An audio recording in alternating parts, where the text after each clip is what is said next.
Lanjut membaca rangkuman materi ulumul hadis. Yang pertama adalah materi pengertian hadis, sunnah, khabar dan athar. Hadis secara bahasa berasal dari kata hadatha yang berarti ucapan, sedangkan secara istilah segala sesuatu yang bersumber dari Nabi Muhammad SAW baik berupa perkataan, perbuatan dan ketetapannya. Contohnya qala Rasulullah SAW innamal a'malu binniyat. Yang kedua adalah sunnah secara bahasa kebiasaan atau metode hidup, sedangkan secara istilah segala sesuatu yang diriwayatkan Nabi dari Nabi Muhammad SAW berupa perkataan, perbuatan dan ketetapannya sebagai contoh atau pedoman kehidupannya. Contohnya karena Nabi SAW idza dakhala al-masjidah bada'a bi raka'ataini. Nah, selanjutnya ada khabar. Nah, khabar secara bahasa artinya berita atau informasi, sedangkan secara istilah adalah riwayat atau informasi baik dari yang berasal dari Nabi Muhammad SAW, dari sahabat atau dari selain mereka. Contohnya adalah athar. Secara bahasa, athar adalah bekas atau jejak atau sisa peninggalan, sedangkan secara istilah adalah riwayat dari sahabat atau tabi'in baik berupa perkataan perbuatan mereka. Lanjut ke materi kedua, yaitu dalil kehujaan hadis. Ini terdapat dalam Quran surah Al-Hasyr ayat 7 yang bunyinya, apa yang diberikan Rasulullah kepadamu maka terimalah, dan apa yang dilarangnya maka tinggalkanlah. Lanjut ke takrir. Secara bahasa takrir artinya menetapkan atau membenarkan, sedangkan secara istilah takrir adalah bentuk persetujuan Nabi Muhammad SAW terhadap perkataan, perbuatan atau sikap seorang yang beliau ketahui namun tidak beliau tolak atau larang, termasuk diamnya Nabi Muhammad SAW merupakan bentuk dari pengakuannya. Lanjut ke takyid. Secara bahasa artinya mengikat, membatasi, sedangkan secara istilah takyid adalah hadis yang memberikan syarat atau ketentuan tambahan pada ayat yang sifatnya umum atau mutlak. Contohnya an Aisyata ummil mu'minina radhiyallahu anha qalat qala Nabi sallallahu alaihi wasallam tuqta'ul yadu fi rubu'i dinarin fasa'idan. Lanjut ke tafsir. Secara bahasa artinya menjelaskan. Nah, secara istilah artinya sedang. Istilah adalah hadis yang menjelaskan secara rinci hukum-hukum atau ayat yang disebutkan secara global ijmal dalam Quran. Contohnya kalau Rasulullah SAW sallu kama ra'aitumuni tusalli. Lanjut ke taksis. Secara bahasa taksis dan mengkhususkan. Nah, secara istilah taksis adalah hadis yang mengkhususkan pada ayat Al-Quran yang datang dalam bentuk umum. Lanjut ke tasyri'. Secara bahasa artinya penetapan hukum. Nah, secara istilah tasyri' adalah fungsi hadis sebagai sumber hukum syariat, baik yang tidak disebut dalam Al-Quran maupun yang memperkuat atau menambahkan hukum baru. Contohnya itu kullu dinabin misba'i fa'akluhu haramun. Nah, lanjut ke materi ketiga, ini sejarah perkembangan hadis. Nah, sejarah ini dimulai sejak masa Nabi Muhammad SAW ketika beliau menyampaikan ajaran Islam. Nah, pada masa ini hadis disampaikan secara lisan dan sebagian sahabat menuliskannya secara terbatas. Lanjut ke materi keempat, ini hadis dan kualitas sanad. Nah, hadis mutawatir, yang ini adalah hadis mutawatir. Secara bahasa artinya berturut. Nah, secara istilah hadis mutawatir adalah hadis yang diriwayatkan oleh banyak perawi dalam setiap tingkatan sanadnya. Contohnya huwa tahuru ma'ahu al-jillu baitatahu. Lanjut ke hadis hasan. Nah, secara bahasa hasan artinya baik. Nah, hadis masyhur artinya terkenal. Nah, secara istilah ya ini hadis yang pada awal periwayatnya diriwayatkan oleh 3 orang atau lebih, namun belum sampai derajatnya ke mutawatir. Nah, lanjut ke hadis ahad. Nah, hadis ahad ini terbagi menjadi 2. Yang ini pertama hadis khairib, yang kedua ada hadis aziz. Nah, khairib ini dalam arti bahasanya artinya sendiri. Nah, sedangkan secara istilah hadis khairib adalah hadis yang dalam satu tingkatan riwayatnya hanya diriwayatkan oleh satu perawi saja.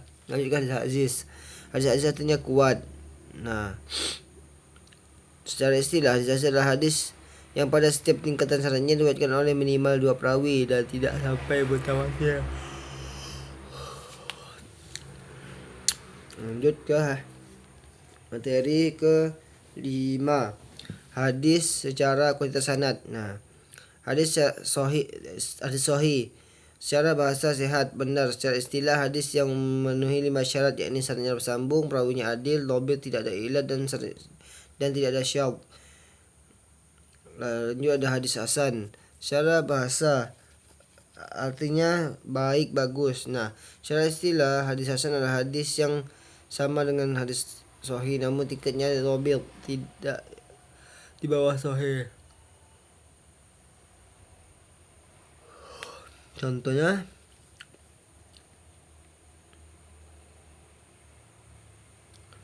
itu innallah ahlina minan nasi qalu man hum ya Rasulullah, qala ahlul Qur'an hum ahlullah wa khassatuhu.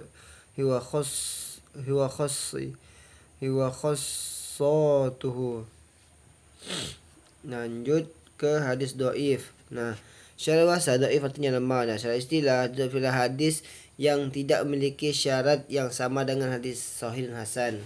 Lanjut ke materi ke-6. Syarat hadis sahih, yang pertama sanadnya bersambung. Yang kedua itu perawinya adil. Yang ketiga itu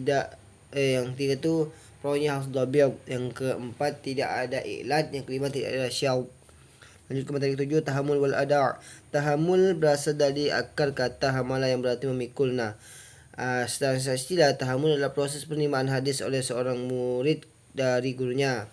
Lanjut ke ada'. Ada' berarti menyampaikan atau mengantarkan. Nah, secara istilah, ada' adalah proses penyampaian hadis oleh seorang perawi kepada orang lain, baik secara lisan, tulisan, atau dengan perantara.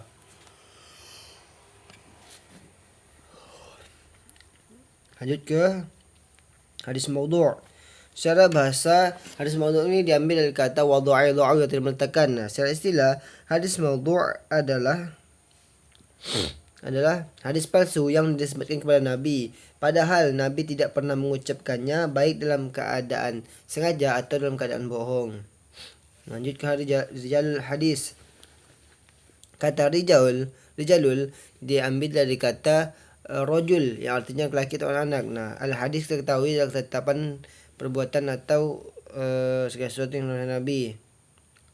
Nah, secara istilah, rijalul hadis adalah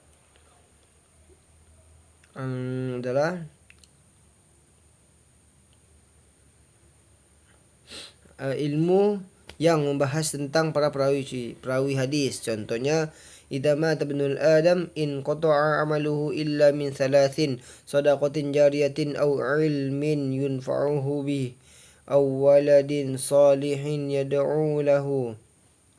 Nah, lanjut ke materi ke-10, yakni ilmu asbabul wurud. Asbab artinya sebab-sebab.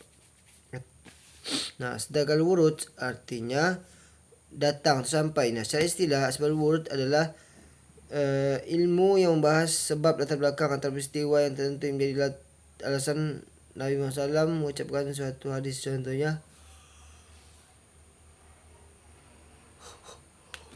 salatul qa'idi ala nafsi min salatil qa'imi.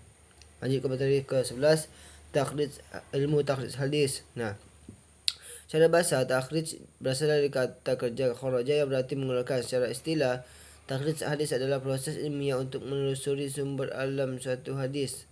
Contohnya, mentakhrijkan dengan lafaz, yakni dengan cara menelusuri hadis yang membuatkan seperti buku